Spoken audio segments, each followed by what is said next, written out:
Welcome, ladies and gentlemen, to another unboxing. So today, as you can clearly see, it's another Marvel Crisis Protocol, and it's Guardians Affiliation Pack.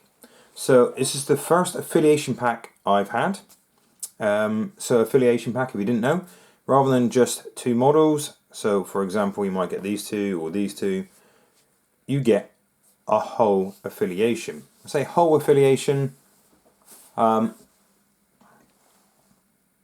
so rather than just these two or these two, for example, you actually get an affiliation, which means you get more models. So you don't get the whole affiliation, because that would be incredible, but it's still very, very good value. So it works out cheaper than the two boxes that you would get normally, and that's never a bad thing. So inside the box, this lovely affiliation pack,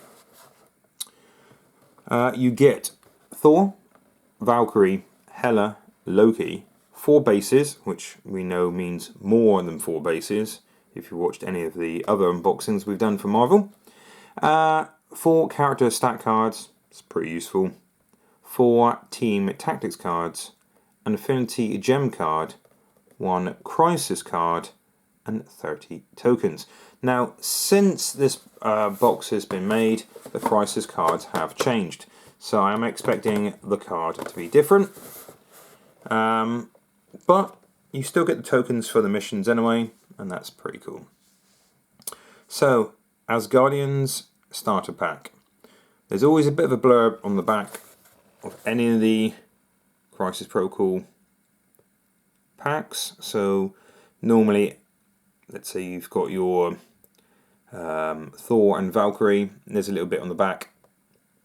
But in this particular box, it's a brief sum up of the Asgardians.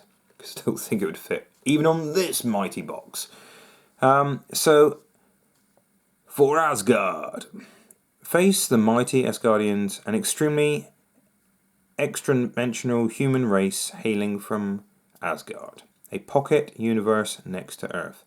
They travel between the 9 realms and Earth via the Bifrost, an extra-dimensional junction. The humans of Earth have rightfully worshipped them because the weakest among them, even the weakest among them, are capable of becoming a powerful champion. So that's quite true. The Asgardians are based on Norse mythology, easy for me to say, and we've all heard probably of Thor and Loki, even if you weren't into Marvel. So these guys literally are gods. They are legends in their own right. I don't even know really where to begin. I mean, most people have heard of Thor anyway, with his hammer that always returns back to his hand. You cannot lift it unless you are deemed worthy. And then you have Valkyrie, who is one of the Valkyries, weirdly enough. A mighty female warrior. Skills with blade are nearly second to none. Loki, the trickster. Is he really evil? Yeah, he's killed a few people. But he's Thor's brother. Well, not by blood, but he's known as Thor's brother. This guy has had a brilliant TV series. I really loved the Loki TV series on Disney+. And Tom Hiddleston is a great pick for this guy. And originally, apparently, he was up for getting the role of Thor. And he obviously eventually got Loki instead. So the mighty Chris Hemsworth has played Thor over the last few years. He's obviously had Thor, Thor 2, Ragnarok. The latest Thor film was quite comedic. It was okay, in my personal opinion. I certainly went to the cinema and watched it anyway. But he is quite the fighter. He's always getting himself into some weird and wonderful predicaments. But yeah, he's all about the muscle, whereas Loki is a bit more the brains. And then you have Hela. So Hela, it pretty much runs hell. So not hell that you or me may know, but the Asgardian hell. So opposite to Valhalla. And she is very, very mighty as well. She is more of a trickster like Loki, but obviously she's not to be tangled with. She's definitely the bad guy, whereas Loki is sometimes the bad guy. And is he really that bad? Yeah, he tries to conquer worlds, but he's not going to brutally murder people just with like the back of his hand kind of thing. He will kill people if they get in his way, but Hela pretty much goes out her way to kill people. So she is definitely the big bad, sometimes the big bad. Is duty bound and is all about the muscle. He is a good guy. He tries to, do things his way. But yeah, that's the Asgardians in a nutshell. So there's many stories about the Asgardians. They go way, way back in the Marvel comics. Thor is deemed as one of the first Avengers as well, alongside Iron Man, Ant-Man, Wasp, Captain America, Hulk. So Wasp was actually one of the original Avengers. So it's interesting to see that she is in the Marvel films, but she wasn't up for the original Avengers task. So, should we unbox it? Yeah, I think so. So, like I said, the contents are slightly dated now. This box hasn't been out too long. But there are other affiliation boxes. So I know there's X-Men. And there's definitely more on the horizon. So, a bit of packing card. No one needs to see that. Put the tokens to one side. Should we get in with the miniatures? So, I'm expecting to have more than just the bare minimum of bases. And straight away, you can see, so Hela is on a large base. And she has an option of 2 bases. The other 3 are these size bases. And it gives you some kind of option anyway, with 4 bases and 3 characters to put them on. And let's start with Loki. Nice flowing cape there. And I like the fact that there is a choice of horns, so you can either have a broken horn or a regular horn. I do like the blast of the frost on the base, which is a bit of a nod to his true bloodline, supposedly of Frost Giant. Here we have Hela, and that is a wicked horny crown. Nice magic wisp. Now, I haven't played against Loki for a very long time, but I have played against him. Thor a few times, and definitely Valkyrie. I don't think we've had a battle report with the Asgardians on the channel. Now, I know Phil, who's been on the channel a few times, hasn't been on and played Marvel yet, but he has got the Asgardians. So,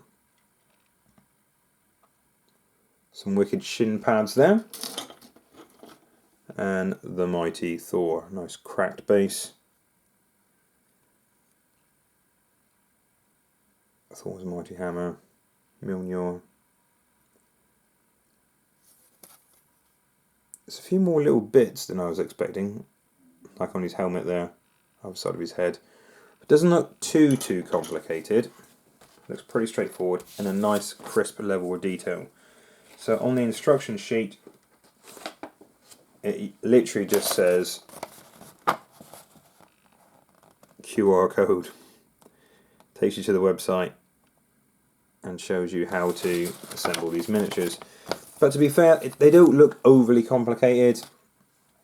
But what I do like is when you go on the website, there are numbers on these sprues, which do make life a little bit easier. And then when it comes to the cards have the updated variant. So you may notice they are in this format, whereas the original ones or that way around. So just a slightly updated version. So healthy, injured side. So as per the original, the injured side has a red tinge to the character profile. And let's zoom in. So slightly different layout. Like I said, it's horizontal, and you still have your same symbols, obviously, but a slightly different order. So you have defenses first. So physical, energy, mystic, 4 across the board. Hela is pretty tough. 6 health, cost 4. Size 2, and a medium move. So what do you get with Hela? So you get the Hell Forged Blade. I'll zoom out slightly, sorry guys. There you go. The Hell Forged Blade. After this attack is resolved, this character gains power equal to the amount of damage dealt. If you get a wild, you get bleed. So a character suffers from the bleed condition, for those who don't know. At the end of their activation, they automatically suffer 1 damage. So that's not bad. It's range 2, it's 5 dice, 0 cost. Fairly standard, but it's a good way to start getting the power up. So I was expecting her, because she's pretty tough in the films, to have maybe a 6 at range 2. Or maybe her blade's been a little bit longer, because in the films and the cartoons she can kind of flick her wrist and her blades do grow a little bit longer. So I was thinking maybe 5 is not bad. Range 3 would have been possibly better and a bit more thematic, but you know, I'm fine with that. Next she has a mystic attack called Claim Soul, which I'm sure is really, really friendly. If this attack deals damage, after the attack is resolved, this character gains 1 corrupted soul token, which I'm sure we'll get into. So, it is range 4, it's 6 dice, so 6 power, or 6 strength even, so you'll be rolling 6 dice when you attack, and it costs 2. It's mystic, and it's 6 dice. That's pretty good against your average Joe. So if you're going against, I don't know, any of the X-Men, apart from Jean Grey, the mystic is just about average. You know, mystic isn't the top defensive stat, unless you're going against something against maybe Convocation, for example. So next we have another physical attack, which is Reign of Hell. It's range 3, it's 7 dice strength, and it costs 4. If the target character has the bleed special condition, and we know we can give bleed out, it does not count wild results as successes when defending against this attack. So if someone is in combat with you and you've hit them previously and you're making them bleed, they do not get to count wilds as defending, which is always nice. I know MODOK has the same thing. Wilds in attacking against him don't count, so he generally doesn't get those things like bleed, for example, on that attack. But this is a pretty good way of doing it. And if she gets the wild, she has explosive. So we've dealt with explosive before. Before damage is dealt, other enemy characters, specifically enemy, within 2 of this target character auto suffer 1 damage. So that's pretty cool. So if someone's clumped up, getting there with 7 dice is pretty good anyway. And if they're suffering from bleed condition, that's even better. So the first of her powers, I'll zoom out slightly, a little bit more.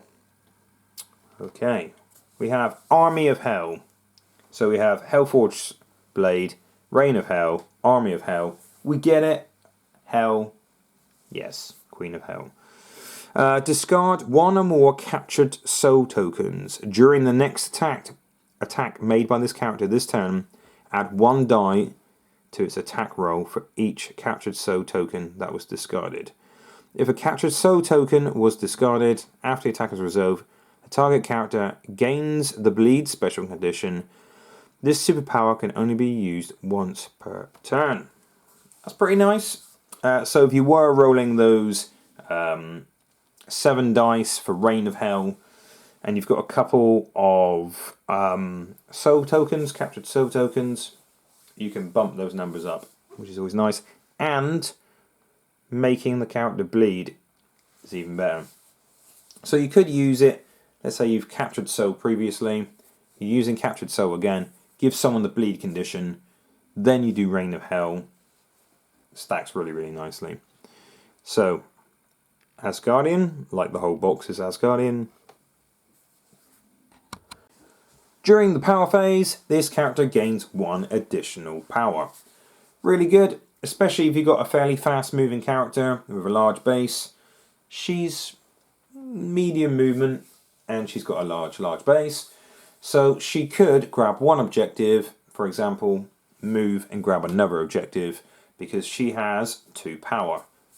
It's pretty good, it's pretty universal. Or she can straight out just use Captured Soul, because that costs 2 power, and she has 2 power at the beginning of her turn. So, a bit more universal, the Asgardians, which is nice. So, last one on, which is also passive, Goddess of Death. When another character is dazed or KO'd, this character gains a captured soul token. This character may have a maximum of 3 captured soul tokens at any time. So there's no range on this, so it doesn't say when another character on your team, for example, is dazed or KO'd, or when this character dazes or KOs somebody. As long as she's on the battlefield and someone is dazed or KO'd, basically she gets a soul token. So she can only have a maximum of 3. So let's say she uses Claim Soul on somebody, she gets a soul token. Brilliant. She does it again, she gets a soul token, and she killed somebody. So there you go, there's 3 soul tokens. So in the following turn, when she does an attack, she could use all 3 of them, adding 3 extra dice and making a character bleed. That's pretty good. That's pretty good. So things like that stack quite nicely. So Ghost Rider gets bonuses if people on his team are damaged. She just gets bonuses if someone is dazed or KO'd. That's pretty nice. So her health does drop quite a bit on her injured side. So she goes from 6 to 4. As she's taking a bit of a pasting. But she gets another ability. So before we had Army of Hell, Asgardian, and Goddess of Death. Now we have Queen of Hell. So that's right, we've got Hell, Hell, Hell, Hell. Okay, we get it now. Right. So Queen of Hell. If this character has 3 captured soul tokens, which there's a good chance in the game that's going to happen at some stage, when it would be KO'd, you may use this superpower, remove all damage and captured soul tokens from this character. It is not KO'd. That's thematic, and it's quite fun. So it is quite hard to kill her, because in the comics, she just went back to hell. She never really truly dies. I know characters aren't supposed to be dead in this game, but we all know when someone is KO'd, they're supposed to be dead, really. I'm kidding, kids. You know, superheroes never die. So that's pretty cool. Yes, she's only got 4 health, but keep those tokens on her. That's pretty good. That's pretty good. It costs 0 power. There is really no point in trying to take her out if she's got those 3 tokens on her. I think just wasting your time unless you really need to gain power by damaging her. That's pretty cool. I like that. I've never seen her on the table, like I said, so I don't really know how she performs. But it looks like she could hit pretty hard, especially on the first side, if you got soul tokens out there. Her defenses are pretty good. I don't know what team I would really use her in. Yes, Asgardians are great. And she's got that Asgardian ability with her all the time. So, I mean, you could, I don't know, maybe have her with Black Order, possibly. I know it's not a top pick out there. But Black Order really likes to daze and KO people, and then she will get the bonus from that. But yeah, I think she could be a bit of a solo character. She doesn't need to like gang up near anybody, or I think she could work pretty much with anybody. You know, I wouldn't take her with Avengers, especially with Steve's Avengers, because none of her superpowers require any power. So she's straight up using her superpower, her power, on her attacks. So I wouldn't worry too much about that. But yeah, a pretty good all-round kind of character. You know exactly where her energy is going, exactly where her power is going, because she's just going to be attacking as much as she can, and that's very much like she is in the comics. Not bad. Very good model though. I do like the look of the model. I think it is pretty cool. Lots of green wispy stuff. I think she's got a fantastic pose. Be interesting to see if I play her. Next, let's go for Loki. So Loki, on his healthy side, we'll zoom in again. We have 3 physical, 3 energy, and 4 mystics. So once again, not bad stats. 4 mystics, pretty good. He has 5 stamina. So, okay, a little bit lower than Hela, but yeah, he also, I say a little bit lower than Hela. I only say that because he also costs 4. So Hela had 4, 4, and 4 on the stats. She cost 4. She had 1 extra health. But I'm sure Loki's got some tricks right. He's also size 2 and also can move medium. So, what have we got here? Strike. So strike is physical. Not that Loki really probably wants to get too close into combat. After this attack is resolved, this character gains power equal to the amount of damage dealt. So it's range 2, it's 5, it costs 0. So pretty standard, nothing really sticking out there. Next we have Frost Blast. So this is energy, so great against your Cletus or maybe your Eddie Brock. It is a beam 3 and it is strength of 4 and no cost. So if someone's clumping up a little bit or you want a little bit more range, yes, it's going to be 1 less dice than your strike, but beams are always good. So it's 4 dice on a beam. If this attack deals damage after the attack is resolved, this character, target character gains the slow special condition. So it's baked in, you don't have to get a wild or anything. So slow's pretty nice, especially on those fast moving models. Pretty useless against someone like Magneto. But hey ho, there you go. Beam 3, it's not a bad size beam. It's alright. Especially when it costs no power. So, next we have Illusions. Illusions! Which is Mystic. It is a range 4. It's 6 strength. So 6 dice coming at you. And it costs a mighty 3 power. So, to get the special goody-goody bonus of this, Mesmerize, you need specifically a minimum of 2 wilds. So if you've got 6 dice, you really need 2 wilds to get Mesmerize. Mesmerize. After this attack is resolved, you may advance the target character its speed after the advance is resolved. All other characters within 2 of the target character suffers 1 damage. So I'm guessing Loki makes them attack their friends, basically. So even if they don't damage other models, it still has a move. It's pretty good. So if Loki goes last, for example, you can get someone off an objective. That's pretty nice. But what are the chances of getting 2 wilds on 6 dice? This is it, you see? So, the first lot of his powers. I am a god. Before rolling attack or defense dice, you may use this superpower. During the attack, this character adds blanks in its attack or defense rolls to its total successes. So it does cost 2 power, but it's before rolling. So if you roll a load of blanks, You can't then go, wait a minute, I'm going to spend 2 to do that. So you've got to kind of guess what you're going to roll, what you're going to predict you're going to roll. It's okay. It's not bad. I'm not sure how often you're going to do that. I mean, if you've got a load of power, maybe. Keep him alive a bit longer, because 5 health isn't fantastic for a 4-pointer, but still. Next, we have Trickster, which will cost you 3 power. When this character is targeted by an attack, you may use this superpower.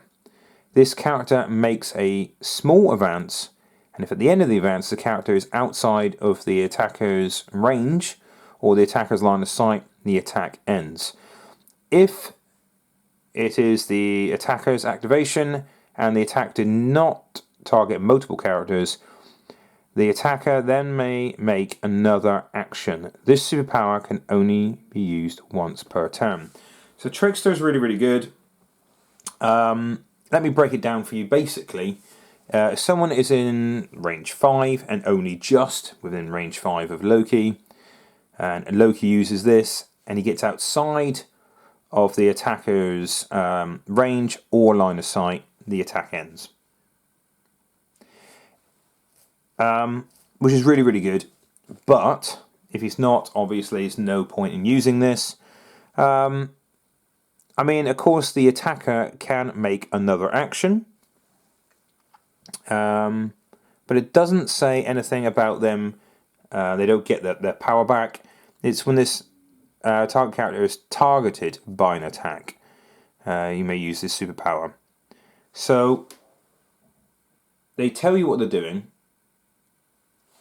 I know they don't roll any dice or anything like that. But the attack ends. So they've got to have targeted him, so therefore they have already spent the power. So presumably something like Helios Bombardment is probably not a good shout using it against Loki if you're only just within range. So you really need to make sure Loki is well within range. Yeah, alright, it's only a small movement, but you think how big his base is. He really could get outside of that range of the attack. Once again, passive abilities. He is, guess what, Asgardian, so he gains 1 additional power. Pretty cool. He is the God of Mischief.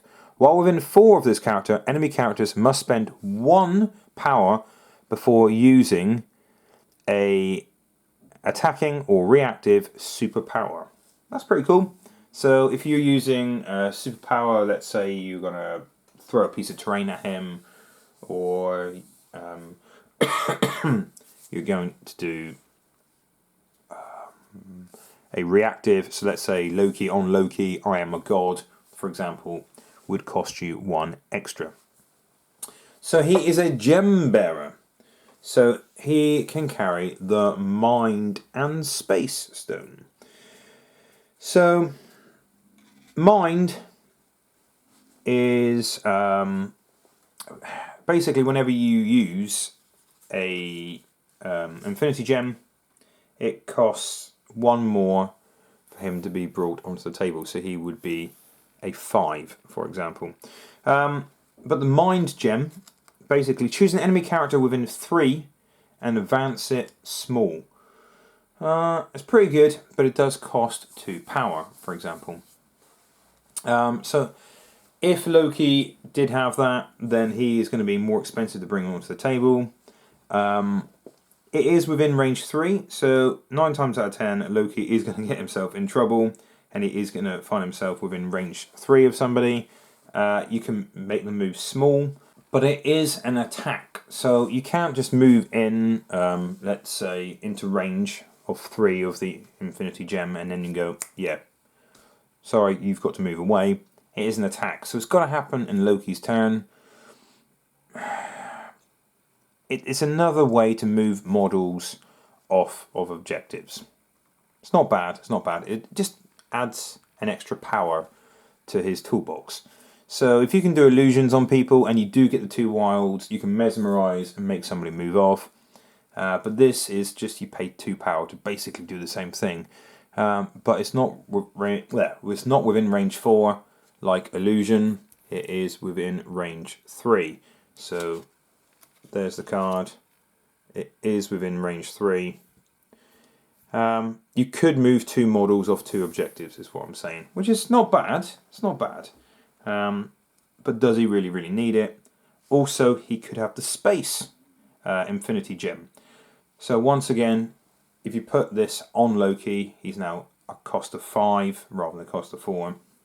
Once again, it's an attack power to add to your toolbox, and once again it costs 2 power to do. So you choose this character or another allied character within 3, and you can place it within 2 of its current position. So that's pretty nice. So it's another lot of control, but it's a friendly lot of control. So you can pick this character and move him somewhere else, or you can pick another friendly character within range 3 and move him somewhere else, which is pretty nice. So if you have Loki and Thor on the same team, Thor is quite a beat stick, as you can probably imagine. You could move Thor further up the table. Plus, if you had Lockjaw, you can move him further up the table again. It's pretty cool. It's pretty cool. So would you rather move enemies off an objective, which stops them from scoring? So once again, Loki really is an end of turn kind of guy. You want to go, you're off an objective, you're off an objective. Everybody's off an objective. Or would you rather help him move up, or help somebody else move up? I mean, is Loki the kind of guy to really help anybody? So that's Loki on his healthy side. On his injured side, he is very much the same. God of Mischief does get an additional line, which is pretty cool. So, God of Mischief, while we're in range 4 of this character, enemy characters must spend an additional 1 as before. Additionally, while within the 4 of this character, enemy characters do not roll additional dice for crits. And that's baked in. And range 4 is pretty big. So, debuffs anybody's powers, basically, and they can explode crits. But yeah, he's pretty cool. Once again, a really nice looking actual miniature. So I will paint these guys up, I will play them, and let's see how they get on. So we have a Valkyrie next. So ripping through them quite fast. It's quite a big box. So she only costs 3 to have on your team, and I would imagine she probably hits quite hard. So her defenses are 3 physical, 3 energy, and 3 mystic. She has 6 stamina, so more than Loki, even though she only costs 3. But Loki's got that weird, tricky thing where he can just move out of the way. Once again, size 2, moves medium. So far they're all like that. And once again, all of the strikes are the same. So they gain power equal to the amount of damage dealt. All within range 2, 5 dice. Not bad. It's okay. So, she has a second attack called Dragon Fang.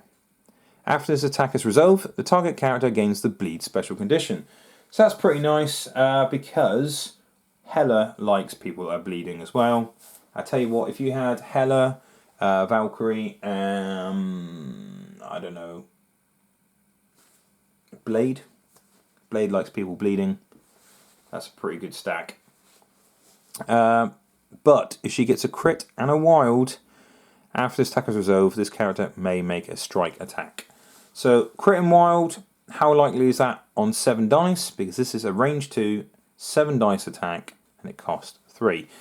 I think it's just a nice bonus, but 7 dice, you're going to get at least 1 crit in there, unless your name is Ollie from the channel. Ollie probably just gets 7 crits and make it look easy. And I'm sure with the extra 7 dice that he gets given, he's bound to get 1 wild in there somewhere. But it's not bad. It's not bad. She's very, very physical, as you can imagine. She is quite the beat stick. Next, we get into her powers. So this one will cost 3 power. Asgardian Might. Choose an interactive terrain feature or enemy character, both a size 2 or less and within range 2, and throw it small. So it's quite a short-armed, stumpy throw. But if you really need to get someone off an objective to score, it's pretty nice. Maybe a piece of terrain's in the way. Yep, sure. But I'm not sure how often you would use it. But you are likely to use Charge. Charge is an action that combines an attack and a move together and only costs 2 power. She's going to want to do this quite a bit, I would imagine. So she immediately makes a move action followed by an attack action. So if you wanted to make a strike afterwards, it wouldn't cost you anything additional after spending the 2 power for the charge. But if you spent the 2 power for the charge and you want to make a Dragon Fang, it obviously costs the normal amount of power to do Dragon Fang. So she has Warrior of Legend. During the next attack made by this character this turn, it may change one of the dice to a hit for each crit or wild in its attack roll. So it's the next attack. So she has to spend this before she attacks. So if she rolls her 7 dice for Dragon Fang, and she does get the crit and wild that she really wants to, and the rest are blanks, she can change 2 of the blanks to hits, which is pretty nice. It's not bad. It's not bad. But once again, no one knows what you're going to roll next. So you could have a god-awful roll and get absolutely nothing, and you are looking for those crits and wilds to turn those nothings into hits. Or you could roll exceptionally well. But I have to say, it is only 2 power to do it, so gives her more of a chance to do it. It's a shame that you can't spend 2 to turn, I don't know, let's say a blank after you roll a crit into a wild rather than a hit, because there's more of a chance then you can get Dragon Fang's Fury off, or Flurry off even. But still, hits are good, hits do damage, so I'm not really complaining. During the power phase, obviously being Asgardian, she gets 1 additional power. It's pretty cool. So straight off the bat, she could do a charge. Cool. Yeah, no worries. So she drops 1 health on her injured side. Other than that, she looks exactly the same. So pretty straightforward. Only 2 attacks. Only physical. You can imagine how she's going to perform on the table. Next, finally, we get to Thor, Prince of Asgard. So this guy is a mighty 5 to have on your team. But he's a leader, right? So 4 physical, 4 energy, and 3 mystic defense. Not the sharpest knife in the rack, but still it's got an okay mystic defense. 6 stamina. Like I said, he costs 5 to have on your team. And he is a size 2 and a medium move, like everybody in this box. But not like everybody in this box. His strike is 6 dice, not 5. It is range 2. Once again, after attack is resolved, character gains power equal to the amount of damage dealt. But wait, there's more. This time around, he has a throw on a wild. Before damage is dealt, the target character, if it's size 4 or less, can be thrown small. Really good. So this team so far seems to be throwing people off objectives is really nice. They hit pretty well. It's not bad. There's some things that Loki can do to avoid getting hit. He probably wouldn't do much damage himself. Probably wants to stay out of the way and manipulate the table, which is very Loki, right? But Thor himself, yeah, he's going to be straight out smacking stuff, throwing people away, getting up in that brawl, just like he is in the movies and in the comics. Next we have Hammer Throw. So it's range 5, 5 dice, only cost 1 power. That's nice. Range 5, 5 dice. It's always good, right? After this attack is resolved, this character gains the Shock special condition. Straight away, Shock. You get no wilds or anything like that, you just get shocked. It's nice. I like it. So if you've got someone coming at you that can hit pretty hard, shock reduces the number of dice they roll in their attack by 1. To a minimum of 1, obviously, just in case anything happens. But yeah, so range 5, 5 dice, it's pretty good. It's not game breaking. If he had 6 dice, like is a normal strike, yeah, that would be pretty tasty. So he has an aura attack. So an A2 attack means from his base, anybody within range 2, God of Thunder. So it is a energy attack. It's 7 dice. It does cost 6. It's pretty expensive. But 7 dice is nice. If you've got multiple models near you, brilliant. Range 2, it's not fantastic. I mean, if he's on a large base, range 2 would be a lot of the table. But how many people are you likely to get in range? I would say don't use this attack if it's 1 model, obviously. 2, is it really worth the 6 power? 3, I would say, yeah, go for it. 3 or more, definitely. 6 power, though, is quite expensive. But let's see what he can do with his power anyway when we get into the power section. So, he has Affiliation Asgard. Shocker, right? Prince of Asgard. At the start of each of your turns, one allied character may spend 1 power. If they do, remove 1 damage or special condition from that character. Each allied character may use this leadership once per round, which is pretty nice. So start of each of your turns, 1 allied character. So that's pretty nice. If someone's injured, it's okay. It's not bad. But it's those special conditions. If someone has got stagger on them, for example, normally it costs them an action to get rid of it. With this, bam, straight away, ignores that. I think it's pretty good. Especially for those stagger conditions. Right. Next we have For Asgard. It's an action. It's 3 power. This character immediately makes a move action followed by a strike action. So like a charge, if this attack action deals damage to a character, that character gains the staggered special condition. This superpower can only be used once per turn. So, costs 1 extra than a charge. But if you do any damage, that character is staggered.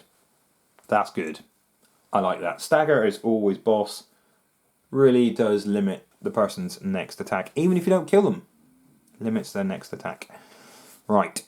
Strongest Avenger, apparently. It costs 3 power. Choose an interactive terrain feature or enemy character, both of size 4 or less, and within range 2, and throw it medium. So, excuse me. It is better than Valkyries, because it's 4, not 2, and you can throw it medium. That's great. So, start throwing those size 4 buildings. Brilliant. He is an Asgardian, so no surprise when I say this character gains 1 additional power at the beginning of his turn. So in the power phase, 1 additional power, and he has flight. So it means it cannot be slowed down by terrain in any way, so he's always pretty much going to be a medium, unless someone puts slow on him or something like that. It's pretty nice. So if I used him,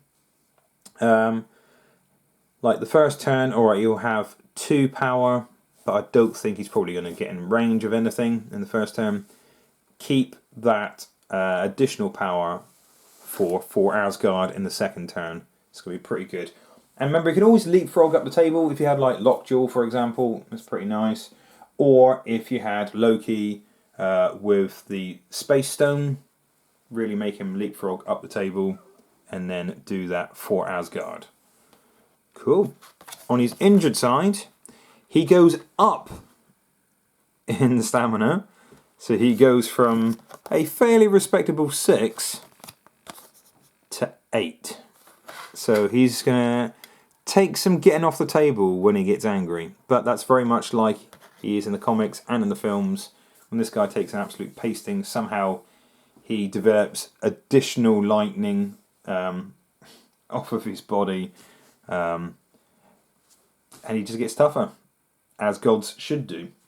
So this whole team, if you weren't using any Infinity Stones, is going to be fairly expensive.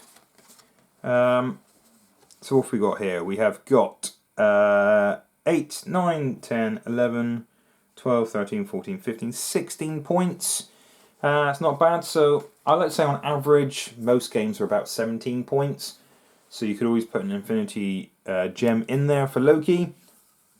But remember, you have to fix that to Loki's card before you know what the missions are. So that's fixed in your roster.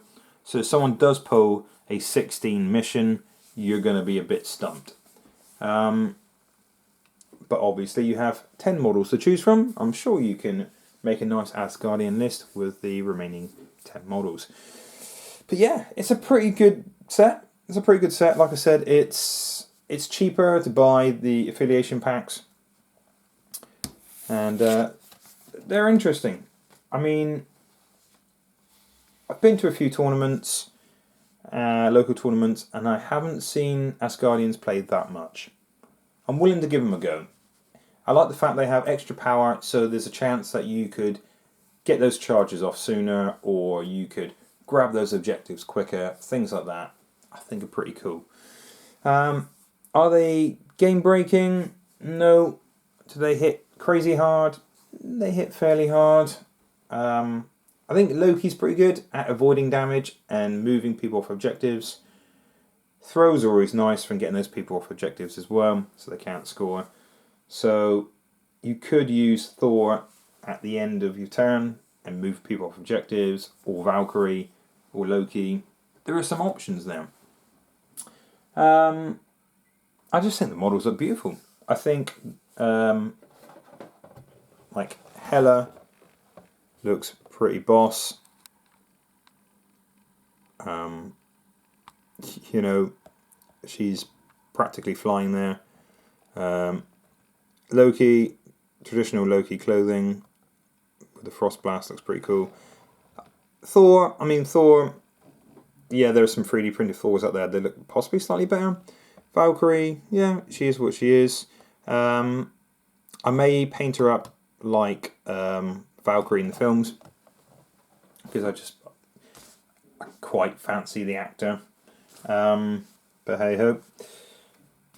Next, we get into the team tactics cards. So we know Thea grips the world as worthy, terrorized. We know that this mission card has changed.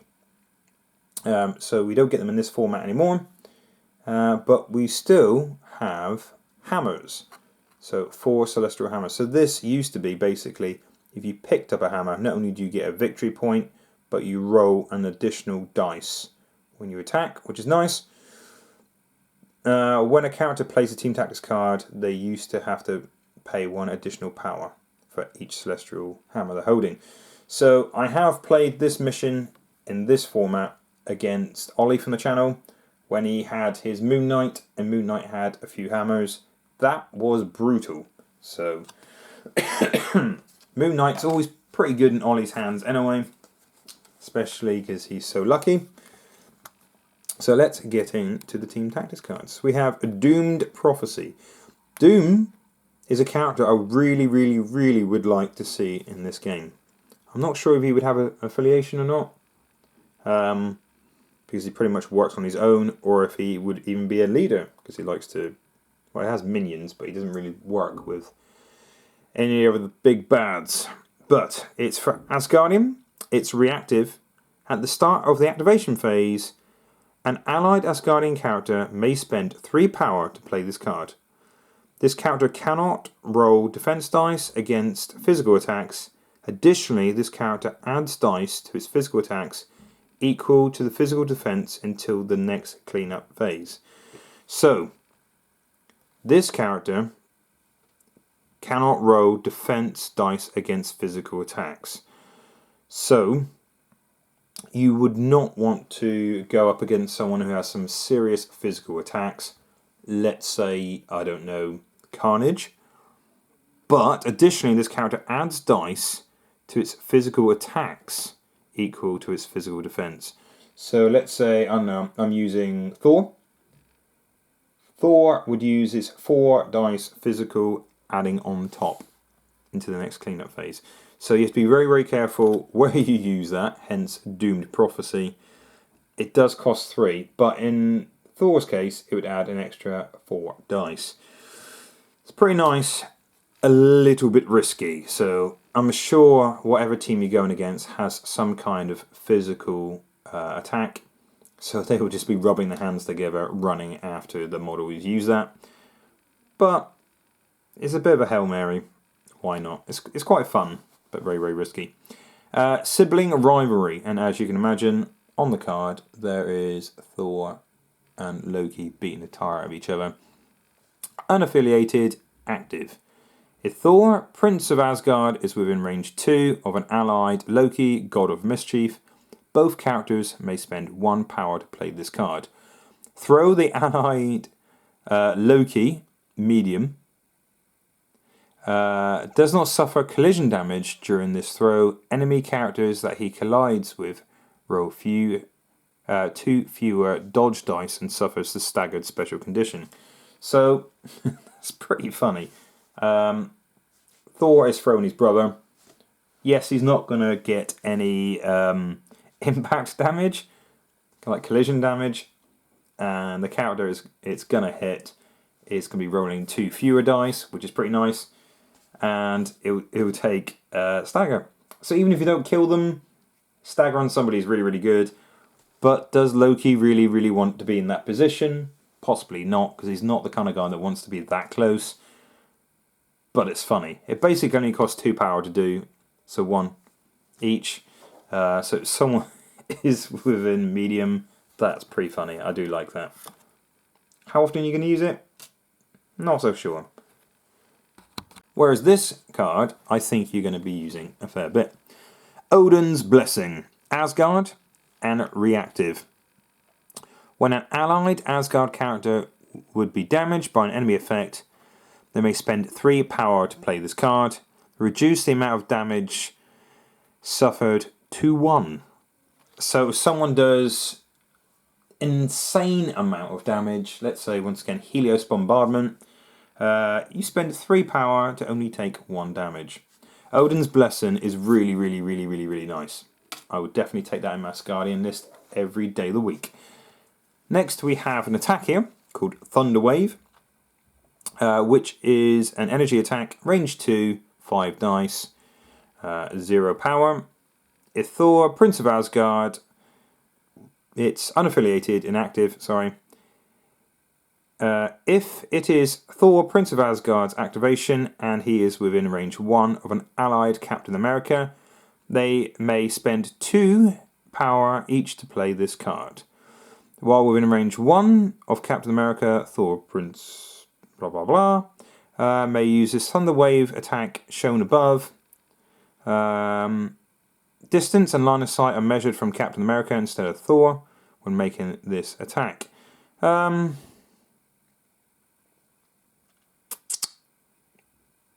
It is thematic. It's quite fun. It's a little bit costly. Yeah, I mean, basically your lightning bolts fire off Captain America's shield.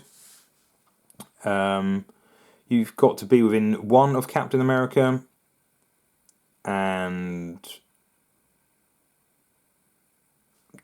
what's the bonuses you're getting? Maybe you couldn't see a model because there were line of sight was blocked, for example. I wouldn't use this. I think if you added extra dice up to the value of the power used, yeah. But it's only 5 dice. It's range 2. Technically, it's range 2 from Captain America, so it is a range 2 from Cap, and Cap's got to be within 1 of you, so it's a little bit further than a 2. So if you can imagine, using these bases as an example, that is Thor. Cap is within, let's say, 1. So just there. It is range 3 off the back of that. It's range 2, sorry, off the back of that. So it's range 2 plus the width of Cap's base plus that 1. So it is a little bit further. Okay, brilliant, nice. But it's still only 5 dice. You are spending 2 power each to play this card. So it's 4 power to do a slightly further ranged 5 dice attack. I don't think it is amazing, but if you guys ever want to use it, sure, cool, whatever. Good for you. Odin's Blessing, I would say out of that pack, is probably my favourite. Probably my favourite. So also in the pack, obviously, you get your tokens as well. So you got your Asgard Affiliation, you've got Shock, you've got those Soul Capture tokens as well that we mentioned briefly. Stagger, your Slowed Special Condition, Bleed, which I'm assuming they're expecting lots and lots of bleeds out there. And I really like the artwork of the hammers. So those 4 celestial hammers in the mission are there. They look great. I do like the artwork.